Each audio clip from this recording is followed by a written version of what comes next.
Il rispetto nasce dal rispetto, o meglio, il rispetto dovrebbe essere, a prescindere, un valore universale e incondizionato. Allora, la verità in questo caso, secondo me, sta nel mezzo. Perché? Perché il rispetto, per me, è un diritto, ok? È un dovere. Chi non ha rispetto per l'arte, per la persona, per l'animale, per qualsiasi cosa, non può parlare di buoni propositi e pensare o illudersi, ok? Di poter mettere su una comunità di qualsiasi tipo. Questo a livello religioso, nell'ambito religioso, a livello proprio relazionale, soprattutto a livello rivoluzionario, ok? Quindi chi parla di bene comune e quindi rispetto, preoccuparsi del prossimo, creare una rete, una comunità di persone che ambiscono all'autodeterminazione, non possono assolutamente parlare di ciò se non rispettano prima di tutto le cose che hanno davanti agli occhi, non solo le cose che hanno nella testa. E poi, per come la vedo io, ormai sembra una moda quella di mettere sul tavolo l'idea per fare gruppo, ed è una caratteristica negli ultimi tempi, soprattutto di chi in casa sua non comanda un cazzo. Non comanda un cazzo, è fuori dalle mura domestiche per manie di protagonismo o per guadagnarsi la stima e l'approvazione di più persone, mette sul tavolo delle idee. Ok?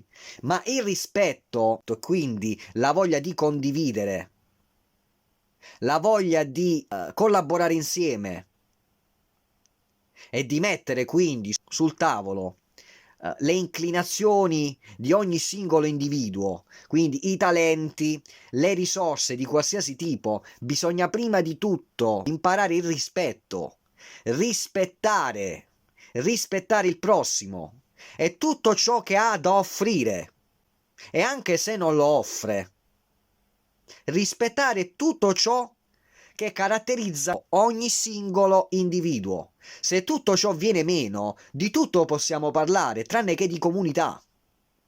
Questo, ripeto, nell'ambito religioso, nell'ambito di qualsiasi tipo, ok?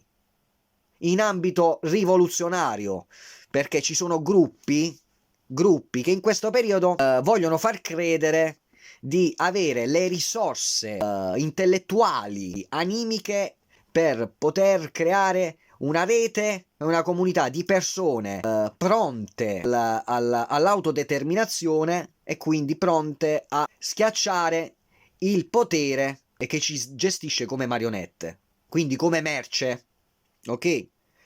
Prima di fare discorsi del genere, sarebbe opportuno, secondo me, imparare il rispetto. Perché sto girando questo video? Perché siamo tutti buoni a parlare. E chiudo il video dicendo: la mia musica, per me, è un figlio. Il rispetto muove tante cose. Non a suo piacimento. Muove tante cose in maniera positiva. Le muove. E solo chi conosce la parola rispetto può provare, secondo me, a costruire qualcosa di buono. Il resto, bla bla bla, di che parliamo? Quindi io, da artigiano della musica, di fronte a certi comportamenti, prendo la chitarra e vado via. Perché io non ho bisogno di suonare. Io non ho bisogno di suonare al posto X tra persone che si fraintendono continuamente e che sono poco chiare tra di loro, che si illudono di poter creare qualcosa di buono. Ok? La mia musica, da un'altra parte, la mia musica non vuole avere nulla a che fare con certi meccanismi. Quindi, da persona corretta, da persona precisa che ci tiene alla propria musica, vado via e sorrido quando determinate persone parlano di creare, di aggregare e di condividere. Sono tutte cazzate, ma sono delle cazzate pazzesche. Questa è la cazzata del 2022-23, ok? 24, 25, 30, 35, 40 andranno avanti, ma è solo mania di protagonismo, perché gran parte di queste persone a casa loro non comandano una minchia, ok?